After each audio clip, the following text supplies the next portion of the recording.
وعلى آله وصحبه أجمعين أما بعد. We're continuing with the book Wabil al-Sayyib wa Rafi al-Kalim al-Tayyib by Ibn al-Qayyim al-Jawziyah, when he's speaking about dhikr, and we covered a hadith of the Prophet sallallahu alayhi wa sallam. It's hadith Qudsi, when Allah subhanahu wa ta'ala mentioned that he is with his servant if he mentions him, and he covered the rest of the hadith, and it's the last portion of it, as we know, when Allah subhanahu wa ta'ala said, and if he comes to me walking, then I come to him, what? Like running or jogging briskly, yes. And this hadith is to show the importance of what? Making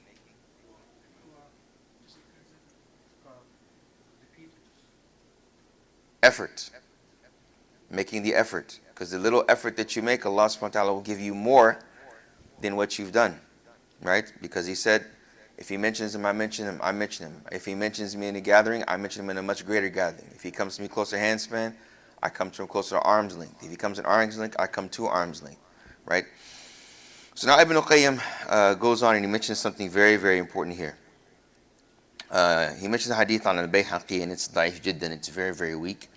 But so I will skip this hadith. But he mentions after that, he says some very important principles. He says, rahimahullah ta'ala, وَلَا رَيْبَ أَنَّ الْقَلْبَ يَصْدَأُ كَمَا يَصْدَأُ النُّحَاسِ وَالْفِضَّةِ وَغَيْرُهُمَا. He said, and make no mistake, that the heart tarnishes or rusts just as iron or silver can rust or be tarnished, and other than those two. He says, وَجَلَاؤُهُ بِالذِّكْرِ, and the polishing of it, the cleansing of it, is with dhikr. He said, فَإِنَّهُ يَجْلُوهُ حَتَّى يَدَعُهُ كَالْمِرْآةِ الْبَيْضَاءِ. He says, for verily the remembrance of Allah subhanahu wa ta'ala, يَجْلُوهُ, it polishes it and cleanses it, being the heart, until it leaves it like a clear mirror, a clear bayda, like a clear white mirror, but it's cleansed. It doesn't have any tarnish on it. فَإِذَا تُرِكَ الذِّكْرُ صَدِئ. He said, and if dhikr was neglected or if was left, it rusts, it tarnishes. فَإِذَا ذُكِرْ جَلَى. And if he was to mention Allah subhanahu wa ta'ala, it purifies, it cleanses it, and takes the tarnish away. Now Ibn al-Qayyim is about to get a little deeper. He gives us what he's known for, mashallah, by enumerating things, and it's easy to remember. He says, وَصَدَأُ الْقَلْبِ بِأَمْرَيْنِ. He says the rust of the heart is with two things. The heart is tarnished or tampered with or adulterated or lacking of purification with two situations. بِالْغَفْلَةِ وَالذَّنْبِ. Ghafla is negligence and dhanb is sin. Those are the two things that the heart is affected by or adulterated by. Ghafla wa dhanb. وَجَلَاؤُهُ بِشَيْءٍ. And its purification or its being polished with two things. بِالْإِسْتِغْفَارِ. What's that? Asking for forgiveness. وَالذِّكْر. No. فَمَنْ كَانَتِ الْغَفْلَةُ أَغْلَبَ أَوْقَاتِهِ كَانَ الصَّدَأُ مُتَرَاكِبًا عَلَى قَلْبِهِ. And this is fiqh. See, it's not black and white in a lot of issues. Ibn al-Qayyim says here, after we mentioned the two things that rust our heart and cleanse it, he said, if the negligence is predominant majority of the time, then the rust will build up on the heart. It's not black or white, right? It's what is more predominant. How often are you mentioning the name of Allah, as opposed to how often are you negligent from the remembrance? So the more negligent you are, make no mistake, you have the propensity initially, but the potentiality, your heart has a potential to being exposed to those things that will cause you to forget Allah subhanahu wa ta'ala if you're not remembering Him, right? That's where it can be black or white. If you don't remember Him, the potentiality of you being affected by that which dhikr would not entail it. Does everyone understand what I'm saying? When you remember Allah, it's going to engender and bring forth good things, good thoughts, good actions. But when you don't do that, it could be the opposite, right?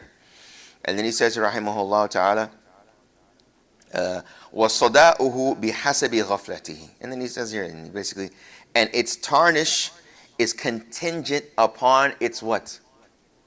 The tarnish of the heart is contingent based on the level of what? Yeah, negligence. Exactly. Exactly. He says, وَإِذَا صَدِئَ الْقَلْبُ لَمْ تَنْطَبِعْ فِيهِ صُوَرُ الْمَعْلُومَاتِ عَلَى مَا هِيَ عَلَيْهِ. He says, and that the heart is tarnished. Now he's about to say, when it reaches that degree, if the heart is tarnished, it ceases to reflect things in the reality, in the way that they really are. Okay? فَيَرَى الْبَاطِلَ فِي صُورَةِ الْحَقِّ. فَيَرَى الْبَاطِلَ. What does that mean? Huh? Exactly. No. He will look at the batil, and batil is what, Jama'ah? Falsehood, untruth. He will look at it as truth. وَالْحَقُّ فِي صُورَةِ. Huh? And he will see the truth as? That's when the heart is tarnished. And the heart is tarnished because of the lack of what? Lack of dhikr. You see the tasalsul? See the relay of the thought, right? He's taking you on this journey. There's no dhikr or lack of dhikr, the heart will start to rust. Even with Jum'ah, what does Prophet say about Jum'ah, missing 3 Jum'ahs? What happens to the heart? When you miss 1 Jum'ah, what happens to the heart? It's hadith of the Prophet. Exactly. Yes, a black spot on the heart. Next Jum'ah, another black spot. So, in general, we see the negligence, the voluntary negligence, or the sin. And he mentioned either the sin or the what? Negligence. Those 2 things can cause the heart to be tarnished, rusted, affected. To the degree to where they see falsehood as truth and truth as false. And wallahi, subhanallah, when would you... I've never seen, especially with our youth, I've never seen someone that is involved in worship of Allah and they try their best to be sincere and they turn atheist. I haven't seen that. I haven't seen it. Right? Because what is mentioned here is that when one is sincere, obviously when dhikr and they're sincere, it will cleanse their hearts. And what cleanses the heart is the tawheed of Allah. Not just the mentioning. The mentioning means that you're mentioning with sincerity and with presence. You're present with understanding and pondering over the names of Allah subhanahu wa ta'ala. And then he says here, rahimahullah, فَيَرَى الْبَاطِلَ فِي سُورَةِ الْحَقِّ وَالْحَقَّ فِي سُورَةِ الْبَاطِلِ. We mentioned that. Why? لِأَنَّهُ لَمَّا تَرَاكَمَ عَلَيْهِ الصَّدَأُ أَظْلَمُ. Because when the tarnished heart, it builds up, it becomes dark. Right? Like if you see those, some of you probably haven't seen it, but that's the only thing I can remember. Okay, just bear with me. In Christmas, you know those little balls that they use? Those some of them are kind of reflexive and some of the silver ones. You know, just like if it's not cleansed, right? Same situation. It's kind of analogous with that. If the buildup is there, you can't see inside. Right? So the same thing with the heart. That's the example Ibn al-Qayyim is giving. He's painting the picture for you. And then he says here, فَلَمْ تَظْهَرْ فِيهِ صُوَرَ الْحَقَائِقِ كَمَا هِيَ عَلَيْهِ. So he doesn't see the reality as it really, really is, as Allah subhanahu wa ta'ala has made it the truth. فَإِذَا تَرَاكَمَ عَلَيْهِ الصَّدَأُ وَالسْوَدَّةُ وَرَكِبَ الرَّانِ فَسَدَ تَصَوُّرُهُ وَإِدْرَاكُهُ. Now he's going deeper. He says if the rust was to build up to where it becomes black and dark, رَكِبَ الرَّانِ كَلَّا بَلْ إيش رَانَ عَلَى قُلُوبِهِمْ. Right? The ran is like the dirt or covered, right? It's to the level of being opaque. وَرَكِبَ الرَّانِ فَسَدَ تَصَوُّرُهُ وَإِدْرَاكُهُ. His total perception and understanding of reality is fasid, it's spoiled, it's tampered with, it's adulterated. You see, because of the two things, which were what? Started with what? Negligence and what? And sin. And sin.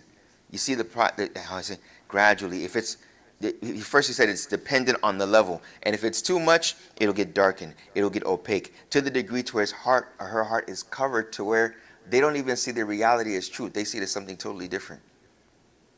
Right?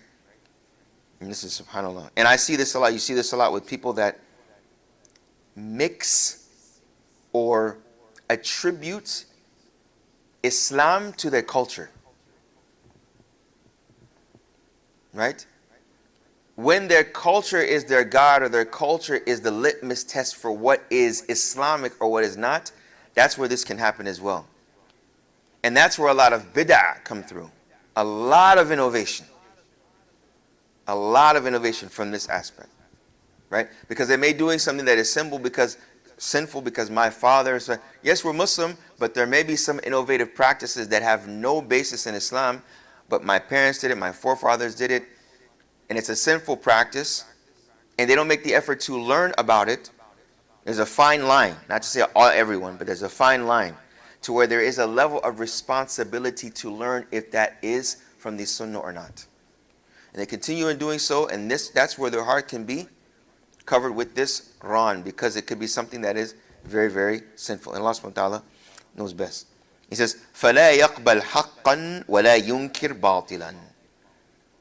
To the degree to where they don't accept the truth and they don't call against falsehood. And ma'alish, I apologize for this, making a disclaimer for me, but I see this a lot at weddings. I see this a lot at weddings. I see this a lot at where? Where? Let's all say it together, brothers. Weddings. Okay? Weddings is like, and I became a Muslim, and I'm like, I thought Islam is practiced everywhere. But weddings, there seems to be some leniency. There seems to be some excuse. La, abadan, abadan, abadan, abadan, abadan. Especially when our youth are watching this and they say, okay, this is supposed to be a place of worship of Allah and a transition of aspect of worshiping Allah and recognizing the greatness of Allah subhanahu wa ta'ala. But our culture and pressure, how many times do I hear from the young men and young women that want to do the right thing, but their uncles and aunties are pressuring them, no, this is our day as well. Which it is. There's nothing more honorable than giving away, mashallah, the young daughter, the young girl, the young niece, the young granddaughter. Nothing more honorable than that. The wilayah is transferred over to this man. But we want to do it with barak, in the barak of Allah, with Allah subhanahu wa ta'ala. Make it a blessed event. Not something that is full of sin, and something that is full of ma'asiyah. We ask Allah subhanahu wa ta'ala to protect us. And he said, وَهَذَا أَعْظَمْ أُقُوبَاتِ الْقَلْبِ. And then he ends it, he said, and that is one of the most abominable things or punishable aspects of the heart. And he says, وَأَصْلُ ذَلِكَ مِنْ الْغَفْلَةِ وَاتِّبَاعِ الْهَوَى. And he said the foundation of this, or the root of this, is negligence and following desires. Negligence and following desires. And we see this in funerals as well. Weddings and funerals. Weddings and funerals. You see a lot of disobedience in weddings, and you see a lot of bid'ah and innovations in funerals. And then he says, فَإِنَّهُمَا يَطْمِسَانِ نُورَ الْقَلْبِ وَيُعْمِيَانِ بَصَرَهُ. He said, for verily these two things, which are negligence and following their desires, يَطْمِسَانِ, they cover the heart, or they cover the light of the heart, and they cause the sight to be blinded. قال تعالى ولا تطع من أغفلنا قلبه عن ذكرنا واتبع هواه وكان أمره فرطا. And Ibn Qayyim concludes with the verse in Surah Al-Kahf, and do not obey the ones that their hearts have been negligent on our remembrance, or from our remembrance, by what? Following their desires, and their situation exceeds all bounds. وَكَانَ أَمْرُهُ فُرُطًا. Furuta, exceeds all bounds. And this is important in concluding in this instance, because these actions, Allah subhanahu wa ta'ala said, do not follow them and do not obey those. that their hearts have been sealed. أغفلنا قلبه. And you notice I said أغفلنا. Allah is the one that did that. How is that the case if Allah subhanahu wa ta'ala is the one that did so? Because they were persistent on their negligence. They were persistent on their following their desires. And that's what's very, very important, brothers and sisters, is that we recognize our desires and we know when it is detrimental for us. And when we, not if, but when we fall victim to those desires, we seek istighfar. Because you notice he said, ghafla wa dham are the two things. And then he said, dhikr and istighfar. Because ghafla, negligence, will require istighfar, seeking forgiveness for the negligence. Right? And, ghafla, the negligence, will require the dhikr, the remembrance of Allah. And the sin will require seeking forgiveness. That's why it's important. Astaghfirullah. How many times the Prophet used to seek refuge from Allah subhanahu wa ta'ala? How many times a day? 100 times. No. Astaghfirullah, astaghfirullah, astaghfirullah, astaghfirullah. You remember, you think of Allah subhanahu wa ta'ala's name. Like while you're saying astaghfirullah, you're going to say astaghfirullah and you're going to do something sinful? Most likely not. If you're present when you're seeking forgiveness from Allah subhanahu wa ta'ala. So ask Allah subhanahu wa ta'ala to purify our hearts and to purify our actions and to let that be a rippling effect on those around us. إنه ولي ذلك يا حي يا قيوم برحمتك نستغيث أصلح لنا شؤوننا كله ولا تكلنا إلى أنفسنا طرفة عين يا رب العالمين.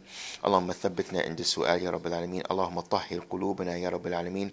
اللهم اجعلنا من المستغفرين يا رب العالمين، الذاكرين والذاكرات يا رب العالمين كثيرا يا رب العالمين، واغفر لنا من ذنوبنا وثبت أقدامنا يا رب العالمين، وانصر إخواننا المستضعفين في مشارق الأرض ومغاربها يا رب العالمين. وصلى الله وسلم وبارك على نبينا محمد وعلى آله وصحبه أجمعين.